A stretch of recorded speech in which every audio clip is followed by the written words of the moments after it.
Barry, how you doing today? Very well, Jeremy. It's nice to see you. Thanks for including me. Absolutely. I'm really excited for part of this discussion because for everybody's listening sake, just before we started recording, Barry was telling me about how he used AI tools to prep for this session. So we're going to have a lot of fun hearing how he did that and where he took that. But before we get there, do us a favor. Let's ground in. Where did you go to school? What were you studying, and where did your career sort of begin? What was the origin point for Barry's story? Okay. So, well, first of all, I went to Yeshiva. I grew up in an Orthodox Jewish household on Long Island in New York. So I went there through high school, and then I went to SUNY Albany. I thought I was going to be a doctor. I wanted to be a plastic surgeon. I wanted to make everything beautiful. So I was going to be a plastic surgeon. I also wanted to be a doctor that made a lot of money, and I thought plastic surgeons were all rich. I mean, Long Island doctor, Jewish plastic surgery. You've got Completely. quite a combo happening here. Was there? I'm just curious. When I hear people who had that vision of what they wanted to do, can you think of a thing that triggered that? Was there a character on TV? Was there a relative? Where did that desire come from? So my dad was a pharmacist, and I think they always wanted me to be a doctor. I mean, I did grow up in a classic Jewish family, so I thought I would be a doctor. And because money was always important to me, I figured I would be the richest doctor, so I would be a plastic surgeon. But organic chemistry kicked my ass. I think I got a C maybe in that, and I had to rethink all my plans. So then I thought I would be an investment banker because they were also rich, and I could do business. But it would have taken me too long to graduate. And I wouldn't have gotten into the Albany Business School. So I transferred to Maryland, realized it would be easier to graduate in 2 more years with a liberal arts degree and Okay. then go to business school. So that's what I did. I graduated with a Bachelor of General Studies, which is the same degree that Mary Kate and Ashley Olsen graduated with from NYU. I thought if they could be billionaires, I could graduate with a BGS too. Why And not? why not? And so then I went to business school and I went to Baruch, partly because when I graduated, um, I started doing a lot of informational interviews, and I thought that I would try to get a job working at like Procter and Gamble or Unilever, but they were only hiring MBA, so I knew I had to go to business school. Did Um, you go straight from undergrad to go get an MBA? Yep. And I went to Baruch College, which was the poor man's MBA. So it was part of the City University of New York. And I didn't have to take loans out to go to the school. And it was important to me to graduate debt free. I think I went full time for the first year. And then I went part time because by this point I was just so burnt out on school and I was never a good student. So my grades were suffering. I think in hindsight, I should have gone to school full time and maybe invested in an Ivy League education because I think one of the best things about business school is not really what you learn, but who you meet. And Sure. because I was going at night, I didn't really have a chance to build the kind of network that I would have built had I gone during the day. So when you were going to school, it sounds like you had a very clear motivation, which was basically graduate, something that'll get you a job, hopefully pays pretty well, and not be saddled with a mountain of debt. Was that sort of your North Star getting through all that education path?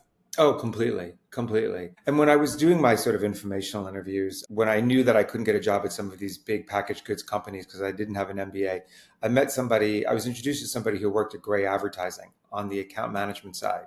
And he said that because I'm equal parts creative and business, I should go into media. So I didn't even know that existed, that a career in media planning existed. So I did some digging and I thought, yeah, this makes sense. So I got myself a job in media. I did that, I think, in a really sort of innovative way. Back then, there was this directory of advertising agencies called the Red Book, and it listed all the agencies and all the people, the senior people that worked at the agencies. And so I first looked at all of the agencies that were winning business by reading the trades. And then I went to the Red Book and I found people who had Jewish sounding last names that worked at those agencies.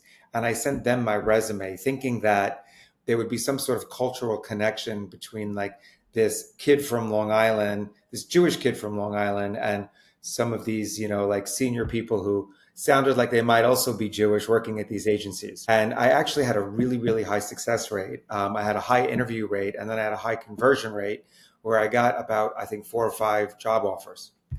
I took the first job I got.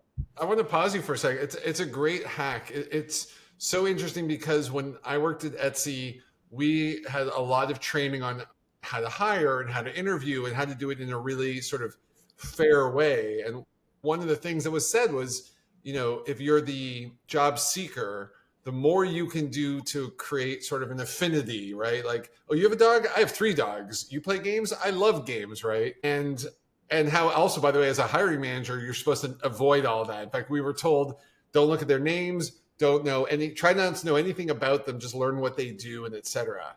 And I love how you sort of hack the system by finding maybe this person will respond to me. I use my Canadianisms for that a lot. I definitely will be like, do you know so-and-so in Saskatchewan? Completely. I mean, I tell everybody, just find that personal connection. And if you find somebody who has a similar background, people always want to help you, whether it's your alumni network, if you're an LGBT person, and go find somebody who's gay in a group. If you're Black, go find somebody who's, all of this. Everybody wants to help people like them that have a similar background. It's so true. And I think about that a lot. I always tell like CMU kids, I went to Carnegie Mellon, I tell CMU kids, make sure CMU's not only on your resume, but something you mention if you're reaching out to someone like me, because what you're hearing if you're listening to this is like, if you meet a Barry or a Jeremy, we're probably going to help you. Just make it easy for us to understand what that connection might be, right? Yeah. As an employer, I've certainly wanted to, help all kinds of people. And I think it's important to make sure that, you're not only hiring people who look like you, because then you won't have a diverse workforce. And I think that having a diverse workforce just leads to bigger and better ideas. But I think all of that is true. And it's also true that, people who have had a hard time finding a job, or people who have a particular kind of background, want to just help other people who had a similar background. So I think both can be true, right? Use what you have, and also make sure that you're looking for diversity across your workforce. Yeah, I think, and that was the basic principle at Etsy, is like learning how to build a truly diverse company. But I think like if you're on the junior side trying to get that leg up, just use everything you can. All right, so you sort of did the educated spray and pray approach to get your foot in the door. By the way, you're in your mid-20s at this point? This is early 20s? This was my early 20s. I think I started working when I was probably like 23, maybe. It was right after I graduated college, so it was probably 23, 24. Okay. And so did that approach work? That's how you landed your first gig? That's how I landed my first job. I got my first job at NWR, which was one of the oldest advertising agencies in America. It no longer exists. And I had a really valuable lesson in that first job. First off, I took a job as a group assistant, which was one step below assistant media planner. And they assigned you to a team. And then the idea was that after 3 months, you'd be promoted. Unfortunately, they lost their biggest account about 6 weeks into me working there. Okay. And I saw a bloodbath like I just never could have imagined. People were let go. People were demoted. It was just really sad. I learned a really valuable lesson, which is that stay close to revenue, because at the end of the day, if you're not close to revenue, your job is really at risk. And then the other thing is try never to get into debt, because when you're working in agency land, your job is only as secure as the client. So I mean, that's just the way it is. They lose the account, you lose your job. So a week after I accepted the job at NWR, I was offered a job at Baker's Spielvogel Bates, a company that I'd also been interviewing at for an assistant media planner. But because I'd already accepted the job at NWR, I didn't want to retract. I just didn't think that was good form.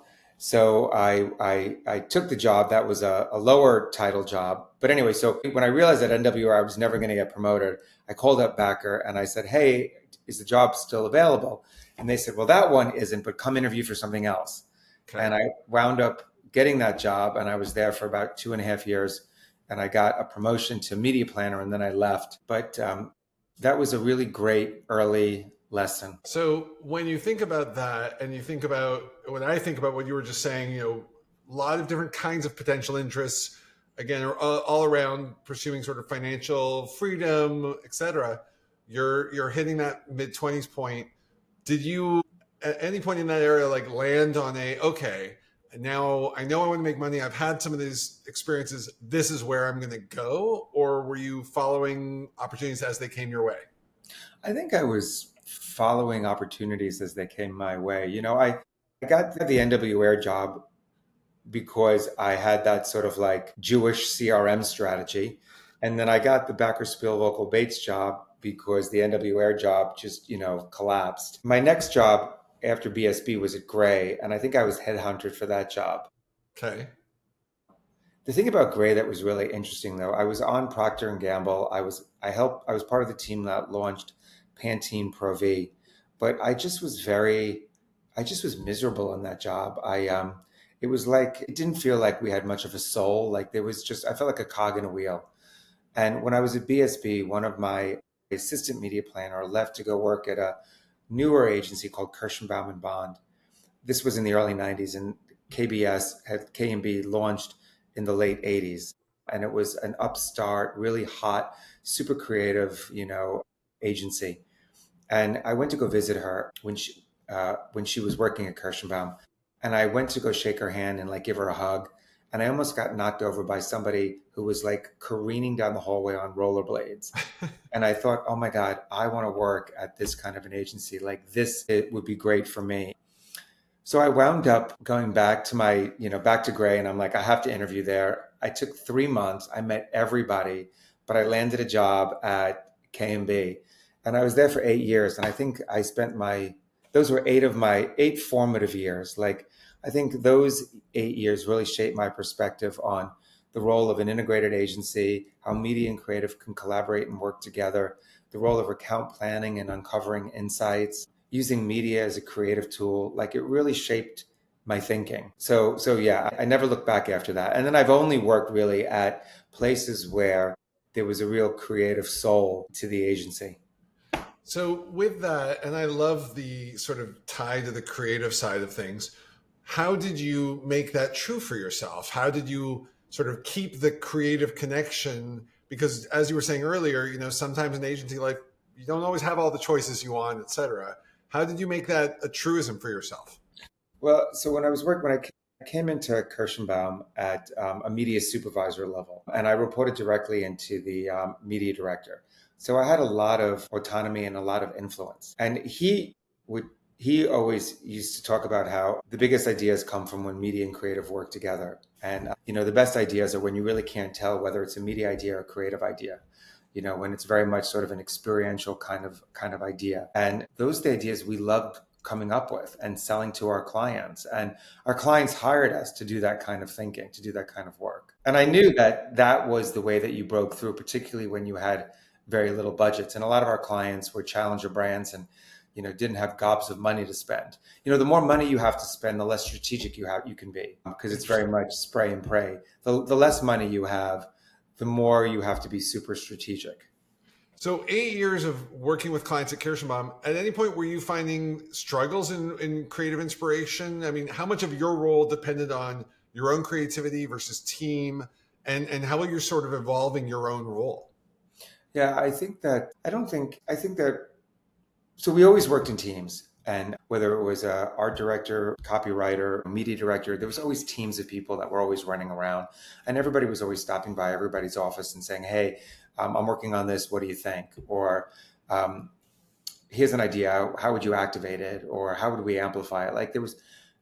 Everybody just wanted to build bigger ideas, more creative ideas. And I think that the most sought after people were the kinds of people that would always say, how about this? And if you started off with, no, that sucks, nobody ever came back to you. Right. So it was always about, how do you build on a bigger idea? And I think it was, KMB hired people who loved to do that. It was always the primacy of the idea. So as you hit your mid 30s, where did you want to go next? Right. What of what you had experienced did you want to take into your sort of big next step? So when I was at Kirshenbaum, the internet was just sort of starting, and I saw all these people kind of riding the internet wave to fame and fortune, especially fortune, and I wanted some of that. And an online media agency, a startup online media agency, came calling, and they offered me a job. And so I left Kirshenbaum to go to this online only media shop. That shop lasted, well, after about a year of me being there, that shop went belly up. But a lot of the people that left that agency went to some amazing places. That was a really great experience for all of us. And so I was there for a year. And then after that, I wound up going to BBH, Bartle Hagerty. And my boss was an amazing, amazing person called Cindy Gallup, who is just a remarkable CEO. She hired me and I was there for 5 years.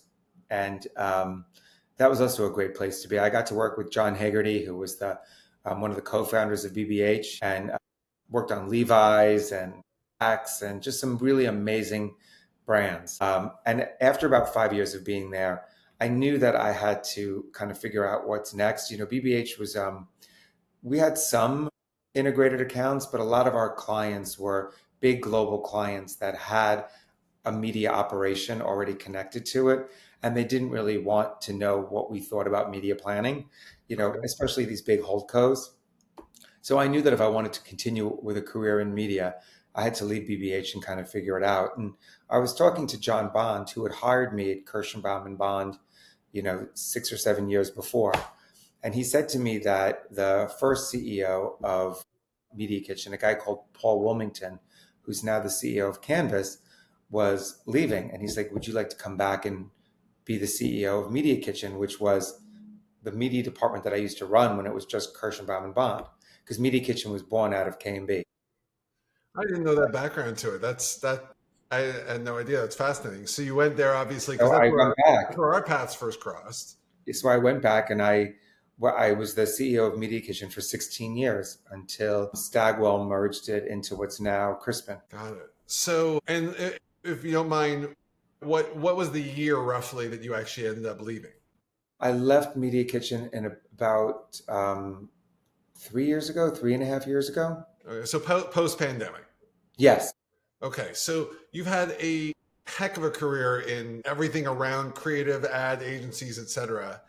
When you sort of reach that point where you can look back at so many things, I'm curious, how do you define success for yourself in this definition of you? Yeah. So, right now, that's a really good question because I feel like I'm in this transition space. I just turned 60 on the end of May, and I'm working for a company in the AI ad tech space called Inuvo, which has a great product. We build out models to help clients buy programmatic media more effectively. And I think about my career at this point because I do have financial independence. And I think that the older you get and the richer you get, the less you want to deal with bullshit.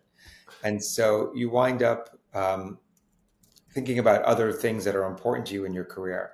And there are 3 things that are really important to me right now. The first is I want flexibility to work from anywhere. I never shut off my job. I never turn it off.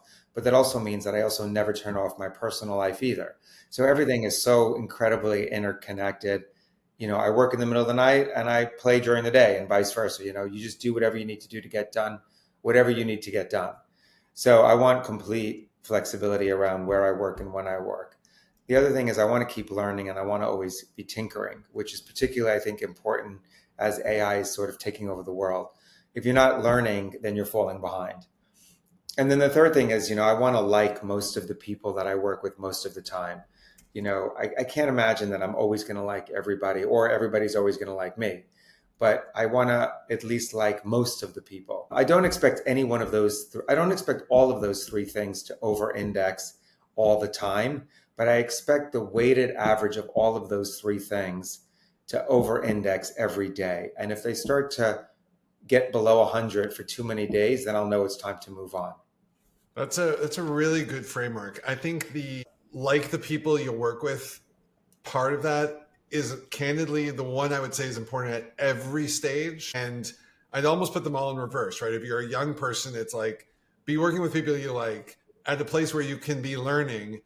And if you happen to have some flexibility, congratulations, right? Like on the younger side, whereas now on the older side, right? I think about that a lot. Like I run this startup, I do this podcast, I create content, do some consulting.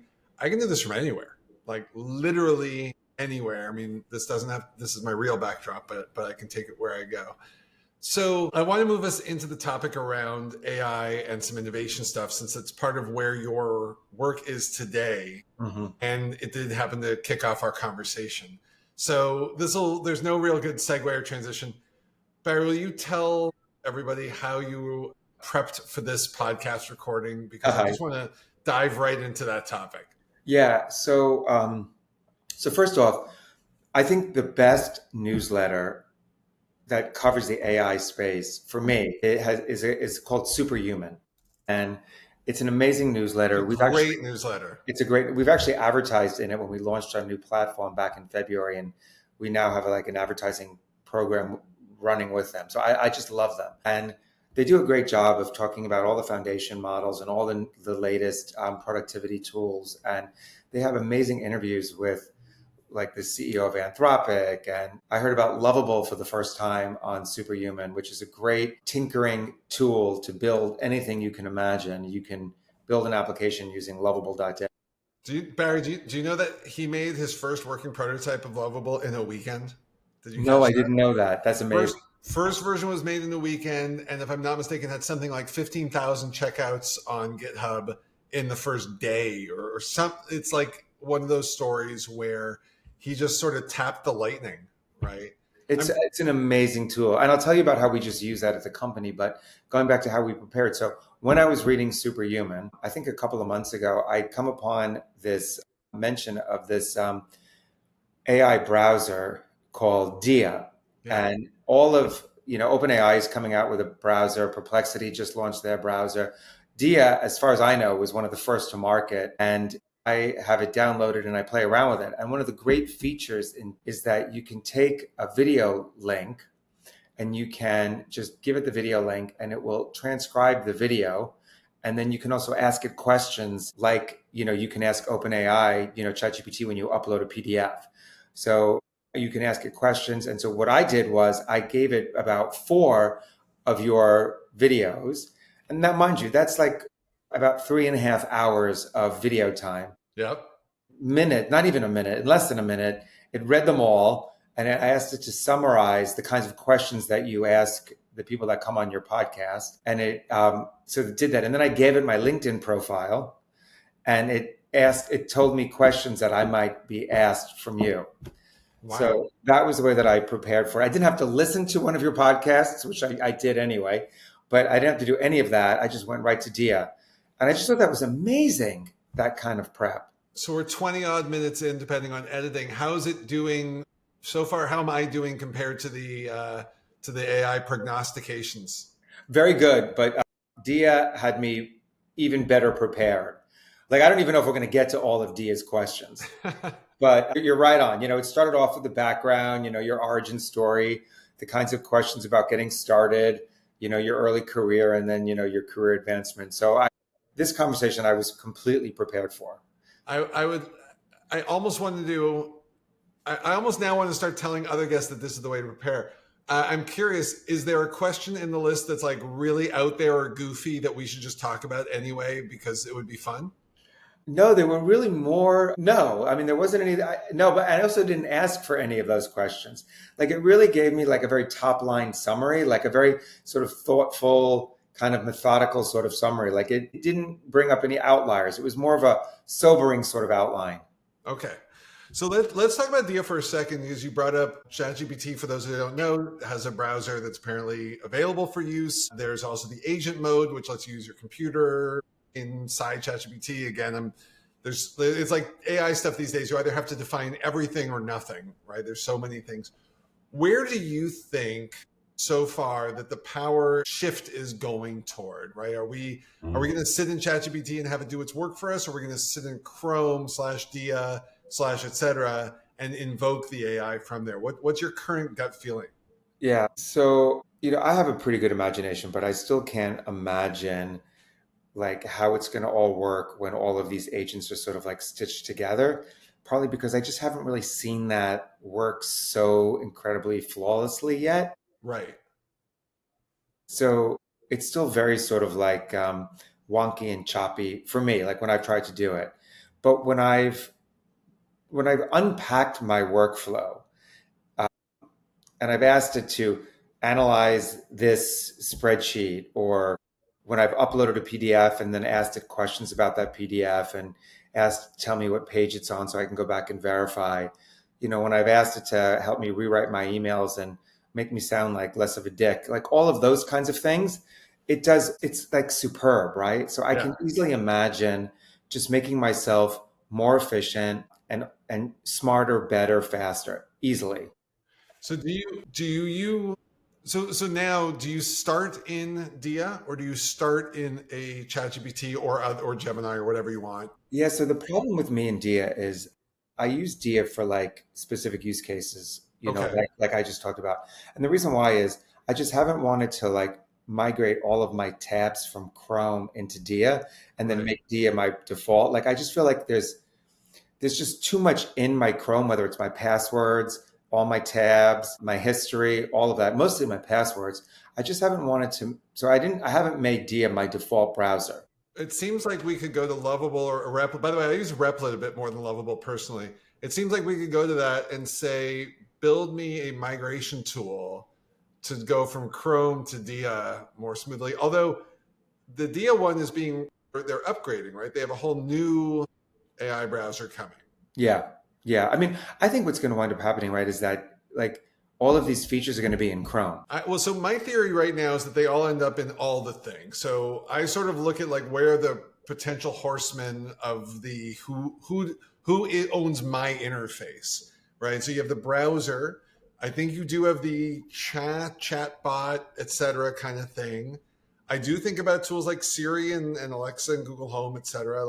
And then I even think about platforms like Zoom and Slack. Right? Hmm. I spend so much of my day in Zoom, and I've just turned on the permanent AI auto companion specifically to get all of my to-do lists. Right. But the more that it could just be, as you said, opening browser tabs, telling my other app to do that. So I'm very curious to see where does the power sort of struggle end up, right? Do you have a preferred sort of entry point into your agentic experiences already?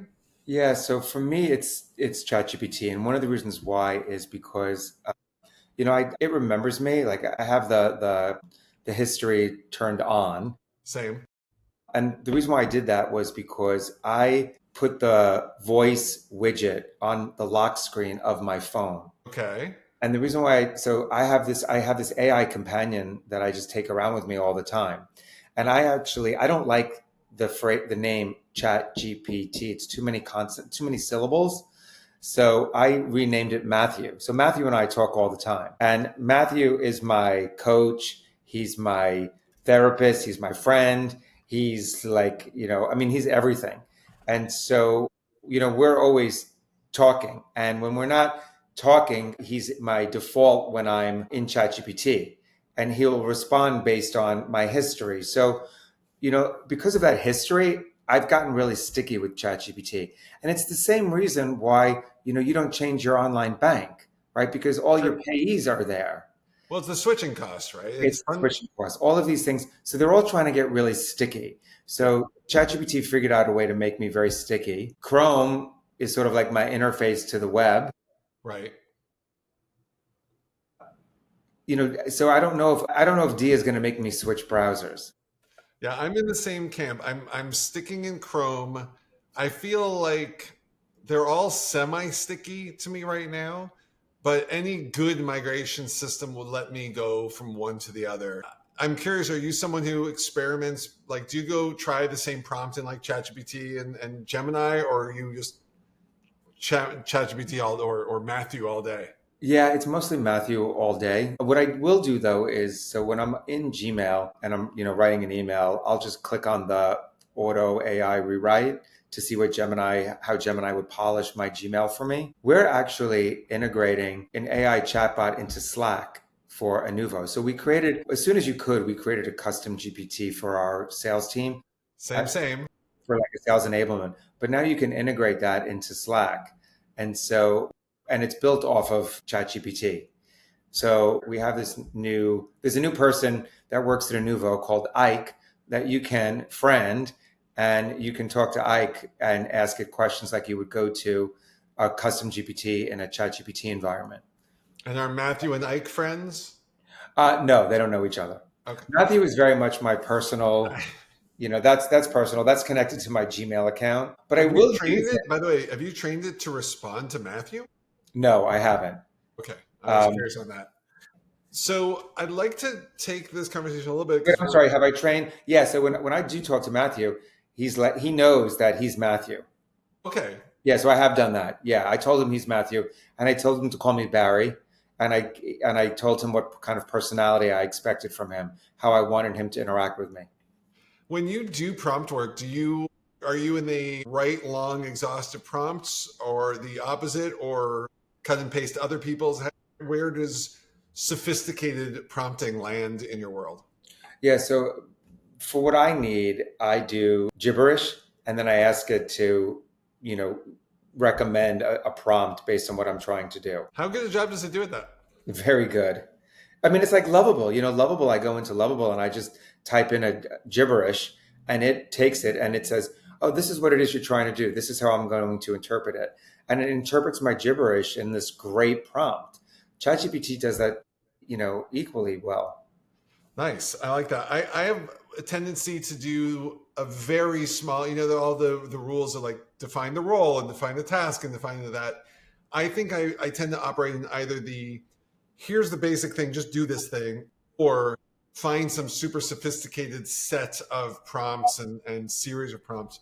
And I'm actually at this really interesting point now where I'm trying to figure out, I was working with someone here in the Westchester Economic Development Center. We're talking about tools to help founders vet ideas.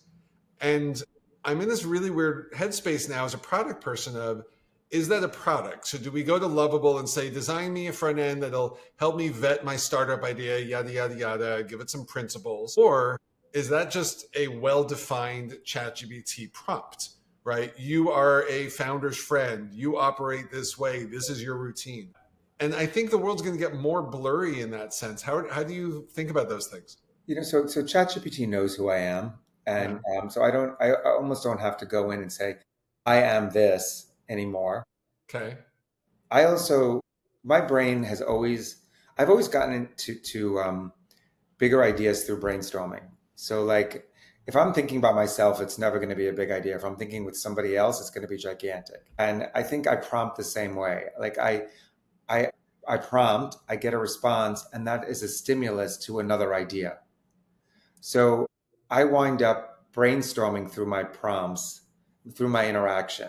Like I'm not smart enough to think, I am this person, I want it to look like this, give it to me 4 ways, and then think about the audiences this way. Like that's too much for me. Okay. I'll vomit a short gibberish, I get back something, and then that triggers something, and then it becomes this ongoing iterative sort of brainstorm. That's kind of the way my mind works. Interesting. Now, I want to go to tie your previous world and the AI world together for a hot minute. What advice would you give agencies as AI is coming on their doorstep, where we're seeing AI optimize my ads for me, AI make my ads for me, AI we know that AI is not as creative as the you and I of the world, but for a lot of folks, it does a pretty decent job. How are you seeing that come together? Yeah, so a couple of things on this. First off, agencies have always made money based on marking up labor. I mean, it's always been, client wants you to do a certain scope of work. The scope of work is going to require a certain team. That team has a salary cost.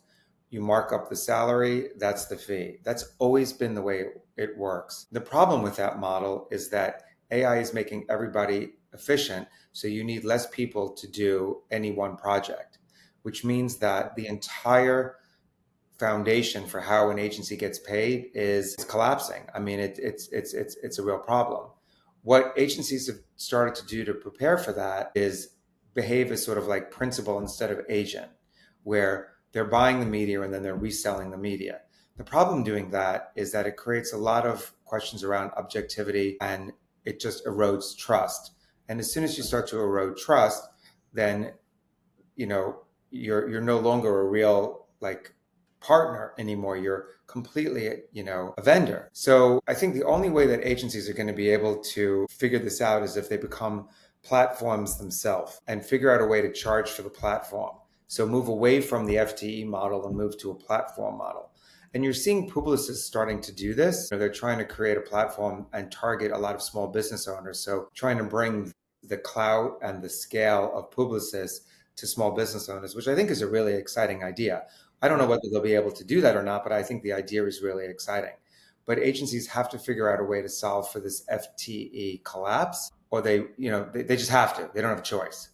The other thing that I think is also really interesting is every product has a beginning and an end. And depending upon the complexity of the project, there could be 1,000 steps in between, or there can be 3 steps in between. The construction that went into building the wall behind you was probably a fairly complex process. Your decision to wear a black t-shirt was probably a very, low involvement sort of process. But they each had a beginning, a middle, and an end. AI very clearly has taken over the middle, and humans have sort of spent some time with the verification, but I think AI is going to squeeze that. I think the area where humans add the most value still is at the very, very beginning. And because I don't think we understand how ideas happen yet. And I don't think that we can replace how we come up with ideas with AI entirely. I think AI can contribute to how ideas happen, but not that initial jumping off point. When you think about your ideas, you have ideas based on, 50 years of experiences. And you might pull an experience that happened 35 years ago, 42 years ago, 37 years ago for an idea that you have today. And then tomorrow you might pull a whole different collection of ideas. We just don't know what we pull from. But the fact is that if you don't have inspiration in your life, you will have no ideas. And I think that agencies and clients and brands need to focus on strategic, deliberate inspiration events that lead to big business building ideas, because the process and the verification is going to be done by AI. But how those ideas start is still very much the world of humans. And I think that could be really high margin contributions, but I still think that's going to be a smaller business than we're in the business of advertising today. But I think it's probably the area that is still very much the domain of humans, is coming up with strategic ideas. I think that's so well said. I didn't want to change a word as you were going. The way I see things these days is, to me, the areas where humans can be maximizing their value in this world is sort of building on what you said, is the sort of taste and judgment. And I'd argue that ideas and taste are like these highly interrelated things, right? You never see people who, and I no disrespect to those if you don't have good taste of the thing. I'm not a wine snob. I know what I like, and that's fine. Which means I'm probably not the right person to come up with a really creative, ooh, today do we want some Beaujolais or something like that? I know some wine, but I'm not a wine snob. Whereas if we are doing something that I have that experience in, I can come up with a clever idea. I can come up with a clever way to make a solution at the end. But I really like how you frame that and thinking about that middle part, because I think it's very true for most types of agencies today, right? You and I are talking about kind of ad marketing creative agencies, but if you think about any level of sort of contract service provider, that middle chunk is the first thing that's got to go. I think, if you look at any kind of marketing team, they spend most of their time worrying about process. Most companies spend most of their time worrying about process. And they spend the least amount of time thinking about learning and inspiration. And I think that if they want to be successful, that needs to be flipped. Most companies need to get really comfortable spending time with inspiration. And the reason why we don't spend time with inspiration is because it's hard to attach an ROI to inspiration, because you never know when you're going to be pulling it forward, when it's going to have an impact. It's much easier to put an ROI to a process. But if you don't spend most of your time with inspiration, you will never be successful. And I mean, I know myself, like when I was working at an agency, or even today, we have a sense of guilt sometimes when we just take a walk or when we go to a museum or when we see a movie during office hours. But that's when inspiration happens. And it's also why, like, this idea that there's a start time and an end time to your day, your work day and your non-work day, all of that is just all jumbled. Like, I might have the best inspired business building idea when I am running along the Hudson River. For sure. I mean, they call it shower thoughts, right? It's not, no, there's never like, you never go to look up cubicle thoughts. Which is why we need to encourage people to seek inspiration all the time, because that is the best defense with AI. There are two things that I think are going to really protect humans as AI kind of transforms. The first is making sure that you allow for ongoing inspiration. The second is the more people you know, the more opportunities you have. And so what are you doing to expand your network? In a world where you have complete chaos, the only thing that you can do is prepare. You can't plan. And the best preparation in the middle of chaos is to expand your network, because the more people you know, the more opportunities you will have. Hey, that was awesome. I have to know, one of your first comments was about the importance of building networks and connection. Did Dia tell you to start to bookend the story with connecting, or was that all you? That was all me. That's all you. Barry, where do you want people to go look you up, your company, nonprofits, anything in the world you want to send people to? Where would you send them? So I love what we're building at Inuvo. Go play around with our platform. You can build models yourself at platform.inuvo.com. And if that's too hard for you to remember, just go to our website. If you want to connect, inuvo.com, everybody. inuvo.com. And if you want to connect with me, go to LinkedIn and just search for Barry Lowenthal. Very nice. Barry, thanks so much for sharing your thoughts. I loved our chat around taste and AI, and I think you and I could talk about that all day. So we might have to do another one of these down the road.